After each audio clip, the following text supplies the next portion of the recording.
নমস্কাৰ ষ্টুডিঅ'ত মই ফাতেমা আসমিন আৰু আপোনালোকে চাই আছে গুৱাহাটী টাইমছ। ৰাজ্যত পুনৰবাৰ সংঘটিত হৈছে এক জঘন্য ধৰ্ষণ কাণ্ড। এইবাৰ অষ্টম শ্ৰেণীৰ ছাত্ৰীৰ সৈতে জঘন্য কাণ্ড সংঘটিত কৰে এজন লম্পটে। ঘৰত কোনো নথকাৰ সুযোগ লৈ এই কাণ্ড কৰে দীপাংকৰ ভদ্ৰ নামৰ এই লম্পটটোৱে। দুই সন্তানৰ পিতৃ দীপাংকৰৰ এই কাণ্ডই জোকাৰি গৈছে বৰ্তমান সমগ্ৰ ৰাজ্য। বিজনীত সংঘটিত হৈছে এই জঘন্য ঘটনা। 14 বছৰীয়া নাবালিকাক ধৰ্ষণ কৰি বৰ্তমান আৰক্ষীৰ জালত লম্পট দীপাংকৰ ভদ্ৰ। ইতিমধ্যে লম্পটটোক কৰায়ত্ব কৰি প্ৰেৰণ কৰা হৈছে জেললৈ। দুখীয়া চৰাইৰ ঘৰত আমি উপস্থিত হৈছোঁ, যিহেতু যোৱা 14 তাৰিখ আবেলি 3:30 মান বজাত স্কুলীয়া ছাত্ৰী তেখেত স্কুলৰ পৰা আহি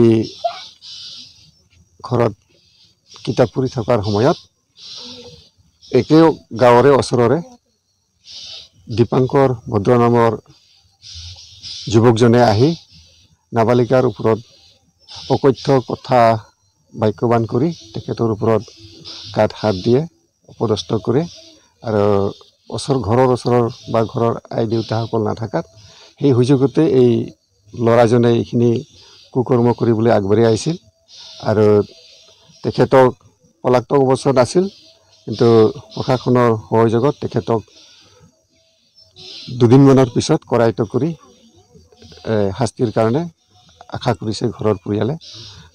এই সুযোগতে আমি আদিবাসী ছাত্ৰ সন্থাৰ ফালৰ পৰা নাবালিকাৰ ওপৰত অত্যাচাৰ বা অশালীন ব্যৱহাৰ কৰাক আমি গৰিহণা দিছোঁ আৰু তেনেকুৱা কাণ্ড কাৰখানাক চলাই লৈ যোৱা যাতে অদূৰ ভৱিষ্যতে নহয় আৰু তেখেতে পৰিয়ালৰ ফালৰ পৰা আৰু সংগঠনৰ ফালৰ পৰা আমি উচিত দৃষ্টান্তমূলক শাস্তি যাতে পাওক, আমি পৰিয়ালৰ হৈ আৰু সংগঠনৰ হৈ আমি প্ৰশাসনৰ ওচৰত দাবী জনাইছোঁ। আজি আমি এই দুখীয়া চৰাইৰ ঘৰত আমি উপস্থিত হৈছোঁ, যিহেতু যোৱা 14 তাৰিখ আবেলি 3:30 মান বজাত স্কুলীয়া ছাত্ৰী তেখেত স্কুলৰ পৰা আহি